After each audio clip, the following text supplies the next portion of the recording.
je sais que je m'en vais là, puis que je vais sûrement mourir, puis il y a des fortes chances que je vais mourir. Tu sais, j'ai écrit des lettres. Tu sais, moi, je pars lundi. La personne que vous venez d'entendre, c'est Sébastien Gagné, un jeune Québécois qui s'apprête tout juste à quitter le Québec pour l'Ukraine. Plusieurs Canadiens ont d'ailleurs décidé, comme lui, de partir du pays pour aller défendre la nation ukrainienne devant l'invasion russe. On a eu envie, à l'entonnoir, de se pencher sur ce phénomène et vérifier si le traitement de l'information des médias occidentaux a un rôle à jouer dans ce désir de tout quitter pour aller au front.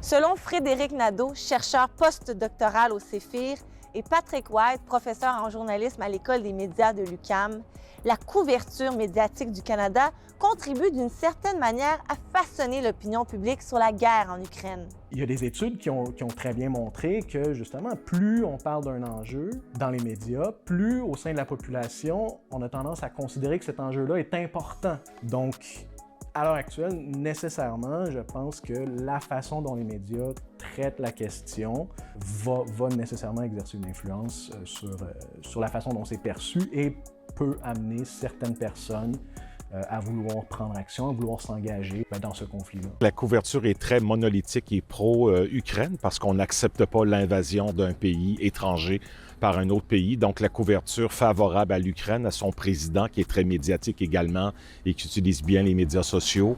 Donc, ça encourage des gens à faire du bénévolat, à aller faire de l'aide humanitaire et dans certains cas, c'est marginal là, de s'enrôler dans l'armée pour donner un coup de pouce aux Ukrainiens contre les Russes. Dans le cas de Sébastien, c'est pas tant le traitement médiatique qui a influencé son désir de partir, mais plutôt les vidéos de guerre qui se retrouvent sur le dark web, aussi appelé le web clandestin. Par contre, c'est important de savoir que tout comme sur les réseaux sociaux, les fausses nouvelles peuvent être présentes sur le web clandestin. Moi, je vois du monde qui sont menottés puis ils sont pas supposés de se faire poignarder, là. Mais moi, je les ai vus, ces vidéos-là. Là. Au courant de ses recherches et analyses antérieures, le chercheur Frédéric Nadeau a constaté qu'il y avait 3 parcours typiques de la radicalisation qui pourraient, selon lui, expliquer les raisons pour lesquelles ces Canadiens s'engagent dans le conflit actuel. On a ceux que moi j'appelle les idéalistes. Donc ça, c'est des gens qui, en général, vont commencer par un choc. Hein? Ça va être un choc, ils vont être choqués par un événement, ils vont percevoir une injustice ou quelque chose comme ça,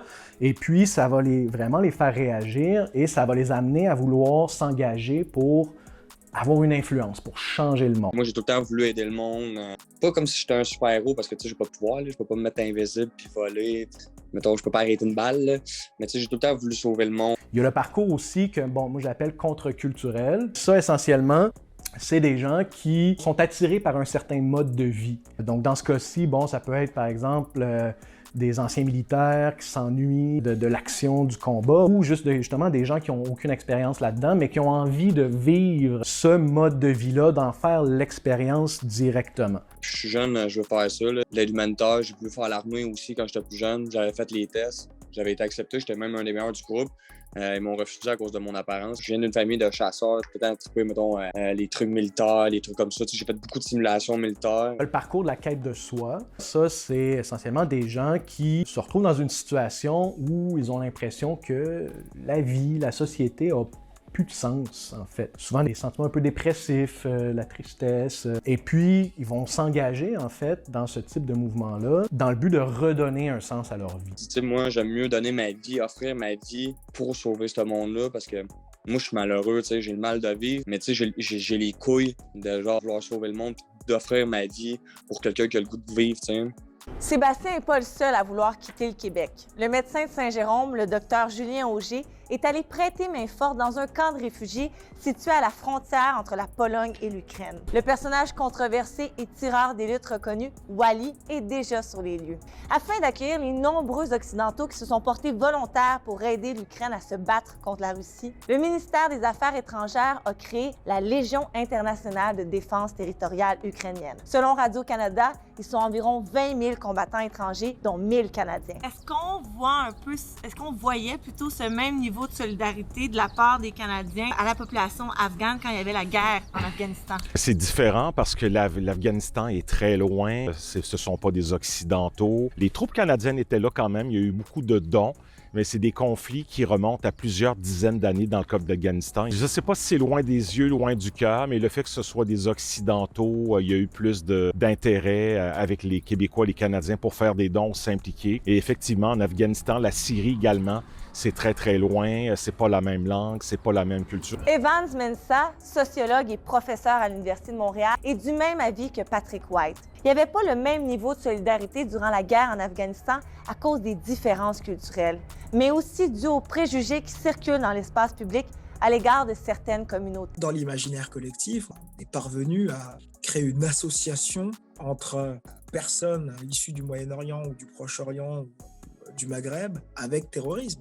Cette représentation-là, elle est beaucoup moins attirante. Et justement, pour l'Ukraine, il s'agit d'une communauté à laquelle les Canadiens ou les Québécois peuvent s'identifier. Actuellement, les Canadiens qui décident de mettre leur vie en péril pour soutenir la population ukrainienne sont perçus comme de véritables héros. Mais quitter sa famille, ses proches, pour soutenir une nation qui n'est pas la nôtre, est-ce considéré comme un comportement radical?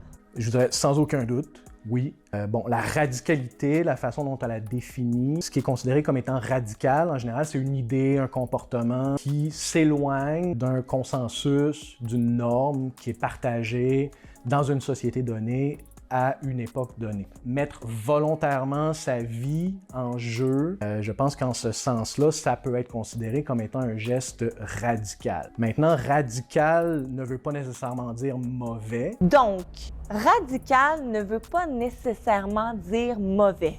Mais pourquoi? Si vous avez envie d'en savoir plus sur le sujet, je vous invite à lire l'article en dessous de la vidéo et pour rester informé, abonnez-vous à nos plateformes.